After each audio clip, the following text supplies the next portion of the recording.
If you're a DJ and you want to start editing your own DJ videos to upload them to YouTube and you haven't picked a video editing software, I have one for you. This is the one I've used for years, and all of the videos that I've edited and posted on my YouTube channel have been edited with DaVinci Resolve. So in this video, I'm going to show you how to download it, install it. It's free. I'm even going to show you some of the project settings and the system settings that I like to change before I start my projects. The first thing you want to do is go to the Blackmagic Design website. If you're not familiar, let me introduce you. Blackmagic Design is a company that makes hardware and software with video in mind. So they do everything from cameras to broadcasting to live streaming, switchers, adapters, all kinds of gear revolving around video and broadcast and streaming. But today we're talking about DaVinci Resolve. So to find that, in the homepage, you can scroll down. Maybe you might find it right here in the front page, DaVinci Resolve 20, and download for free. If you don't see that, you can go up to Products and go down to DaVinci Resolve and Fusion Software. Click right there. And you see some of the options and the other products that they have, like the speed editor and different kinds of keyboards. But you can click right here on DaVinci Resolve. Right here, you'll see the free download. So you can start right there. You can choose which operating system your computer is using. Now there's also DaVinci Resolve Studio. For that, you'll have to pay $295. I use the Studio version to have some features that are not included in the free version, like noise reduction and other more pro features. But I highly recommend starting with the free download, especially if you've never worked with DaVinci Resolve or this is your first time using a video editor. So hit download, choose your operating system. You'll have to fill out this form and you can register and download. While that's downloading, let me just show you around other things that you can find on their website.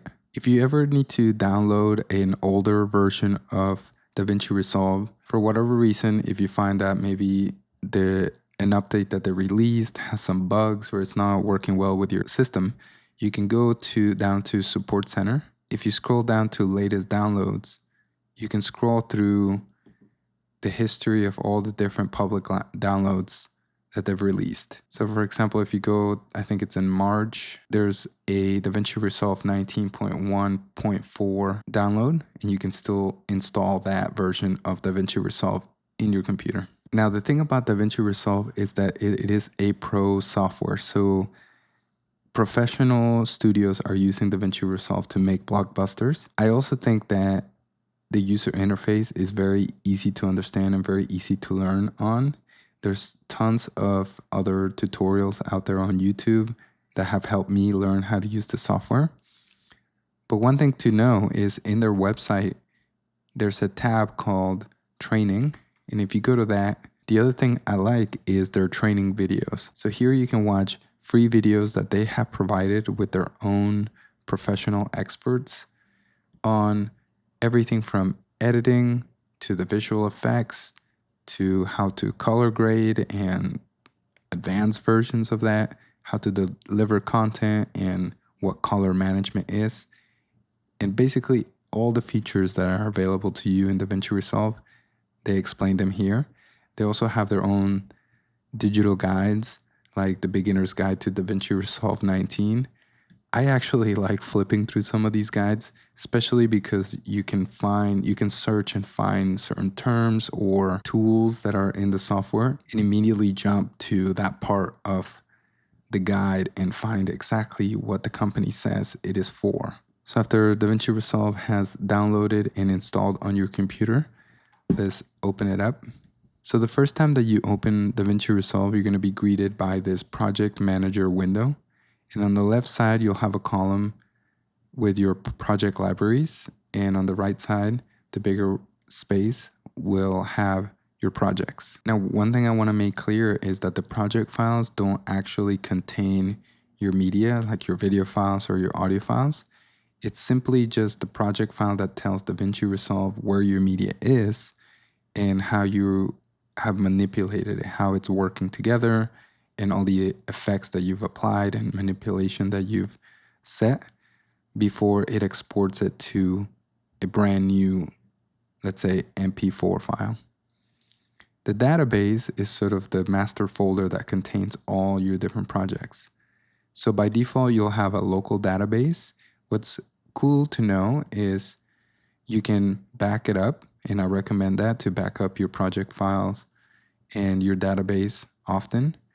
You can also duplicate it. So what you can do is maybe put it on an external hard drive and then take it to another computer and load that database.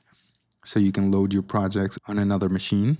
Let's say you have another database that you're trying to now incorporate into this machine. You would go down here to add project library, and you would find it you would either connect and find it in your hard drive, or you would create one.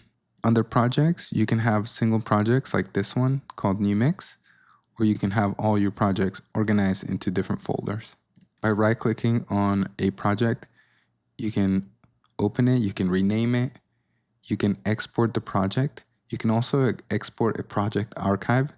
And I love this feature because it not only exports your project file, but then it also grabs all your media and lumps it into one folder that then you can take on an external hard drive somewhere else. And to get started with your first project, you can simply double-click on the untitled project or select it and hit open.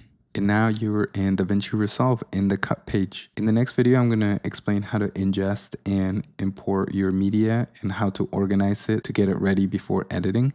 But before I go, I want to show you two more things. The difference between system settings, which you can find up here in preferences. The system settings are settings that are going to affect the way DaVinci Resolve works with your computer and the way it works every time you open it. So here you have how to manage your media storage, if you have any video plugins or audio plugins. There's also other settings that are specific to you, like if you want to reload the last working project upon startup. I recommend you go through and get familiar with these.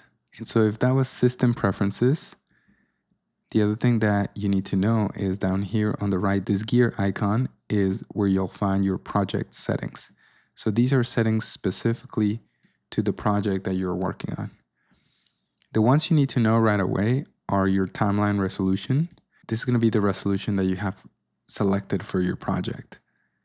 And you can change this while you're working on your project. For example, even when I'm working on a project that I know I'm going to export in 4K, I would normally select this, but while I'm editing, I'll set it to 1080 HD so my computer can handle the editing a little bit better, and it's only at the very end before I go to export that I change it back to UHD 4K before I export. The other thing you should know is the timeline frame rate. So this is where you can select the frame rate that you're gonna wanna set for your video.